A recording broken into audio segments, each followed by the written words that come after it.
Assalamualaikum warahmatullahi wabarakatuh. Perkenalkan, nama saya Era Fajira dengan NIM C1K02023. Di sini saya akan menjelaskan laporan praktikum biologi dasar acara 3, yaitu transport zat, osmosis, dan plasmolisis. Pertanyaan pertama, apa yang dimaksud dengan osmosis? Osmosis adalah perpindahan air melalui membran permeabel selektif dari bagian yang lebih encer ke bagian yang lebih pekat. Membran semipermeabel harus dapat ditembus oleh pelarut, tapi tidak oleh zat pelarut, yang mengakibatkan gradien tekanan sepanjang membran. Osmosis merupakan fenomena alami, tapi dapat menghambat secara buatan dalam air yang jernih dibandingkan semuanya yang sangat pekat. Berfungsi diamatinya bersama diangkat di tanah tertinggi. Pertanyaan kedua, apa yang dimaksud dengan plasmolisis?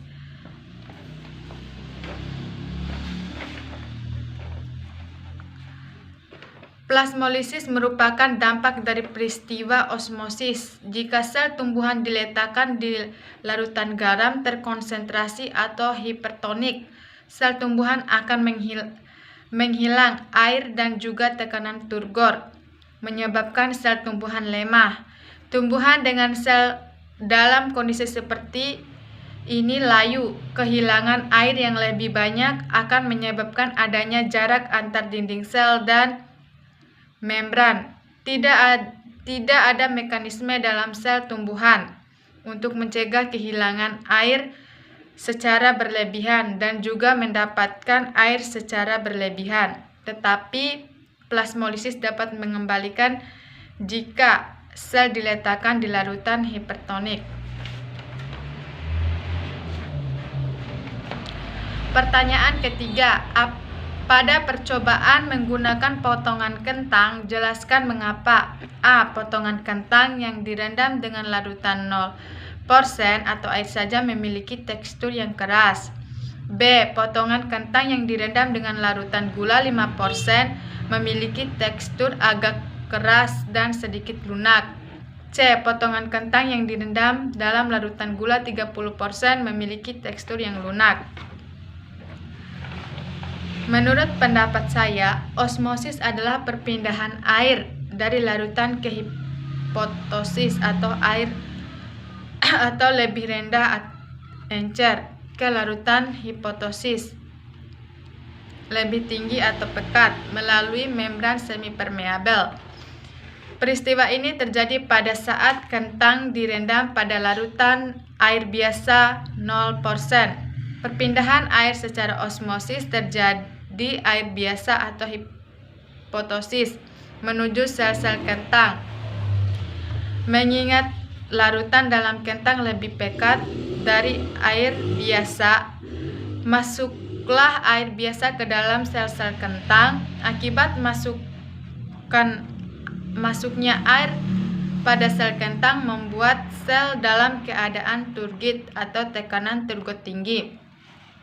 Inilah yang menyebabkan kentang menjadi keras.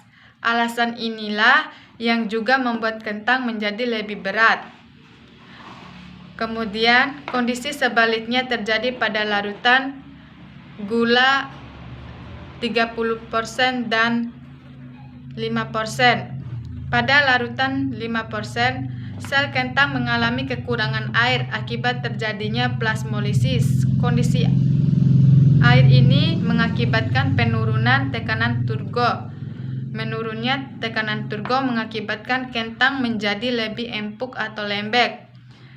Sedangkan penurunan berat kentang terjadi akibat perpindahan air dari sel-sel kentang ke larutan.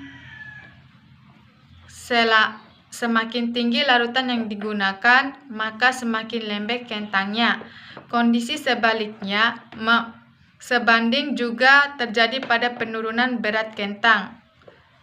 Kemudian peristiwa terjadinya terjadinya pada saat kentang direndam larutan 30%, perbandingan secara osmosis, keluar menuju larutan atau hipertosis sehingga terjadinya perubahan kentang.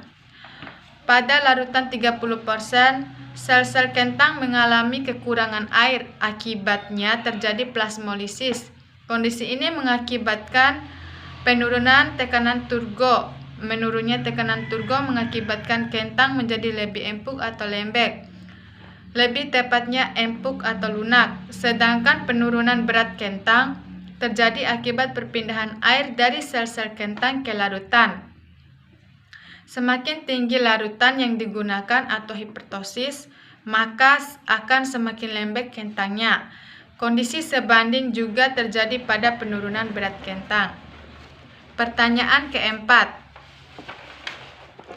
Identifikasi perbedaan sel rheodiscolor yang telah direndam dalam larutan gula dengan konsentrasi 0%, 5%, dan 30%. Jelaskan apa yang menyebabkan munculnya perbedaan tersebut.